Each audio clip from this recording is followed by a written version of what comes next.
Here I am back in my stringing den. I'm just going to quickly go through how to re-grip your racket. Take the skinny end, put it on the bottom of your racket, put your thumb on top of it. Wrap it and make sure you wrap so that the bottom is coming right over on top of the plastic a little bit. And you pull gently toward you. Don't pull it too tight because you don't want to thin it out. And you just roll it towards you. Always, if you're right-handed, you always pull it towards you. If you were left-handed, you would push it away from you. So I'm rolling it towards me just very quickly. I like a little overlap.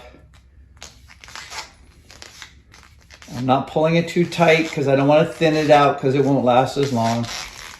Once I get it to the end, I put it down, I take a pair of scissors, I cut it on an angle. Bam. Like that. Bob's your uncle. There you go.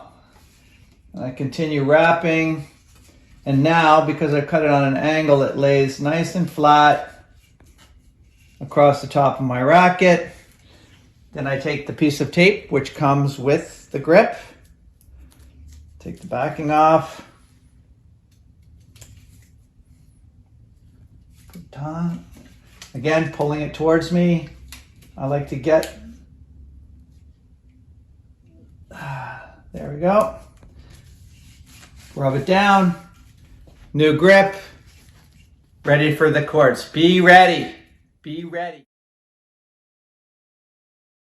So the bubble's coming down on Monday and I'm so excited to get back on the court.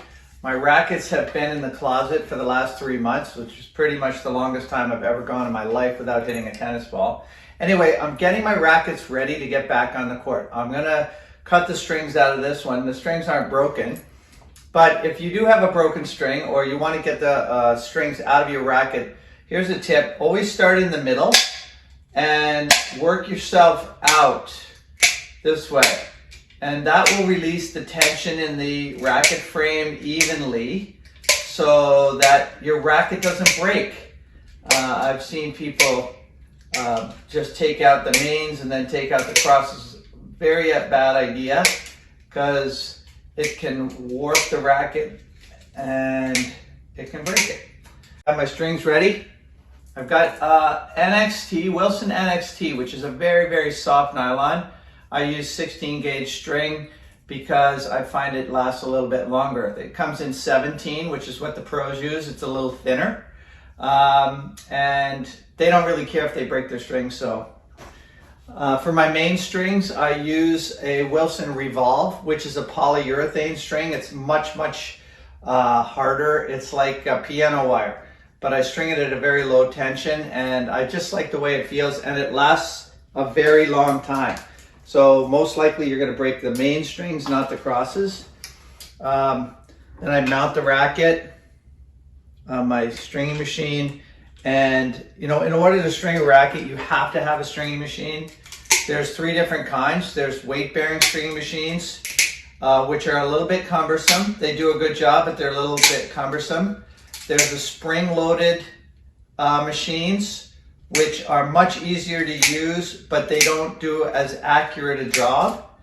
And then there are electric or compression machines like this, which is pretty much what you're going to find in most of the commercial stores like the Merchant of Tennis or Sporting Life. As a matter of fact, I bought this from Sporting Life used.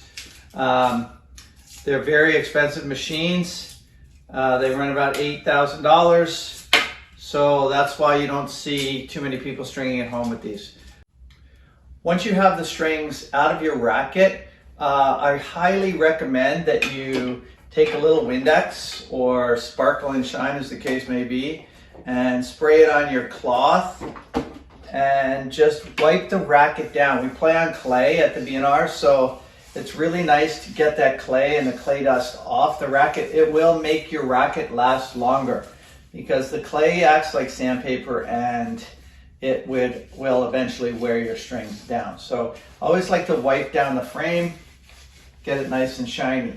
The last thing I like to say is string tension is very much a preference, a personal preference. I know more and more when players are stringing with the polyurethane, they're lowering their tension. Federer, I know, he's stringing his rackets around 47 or 48 pounds with this, which is much different. When you're stringing with a nylon, like we used to string all nylon, we were stringing around 60 pounds. And the reason is this string stretches really quickly. So a 60-pound nylon will be 56, 55 after about a few days of playing. So personal preference, I string my rackets 54 pounds for the main strings, or 56, 52, 56. So my main strings are at 52, and it's the polyurethane, and my cross strings are at 56. So I highly recommend that you get your racket out of the closet, get rid of your strings, bring it to a shop, bring it to the B&R Pro shop. They'll have somebody string it up for you, put a new grip on, clean your racket, get ready to get back on the court. Be ready.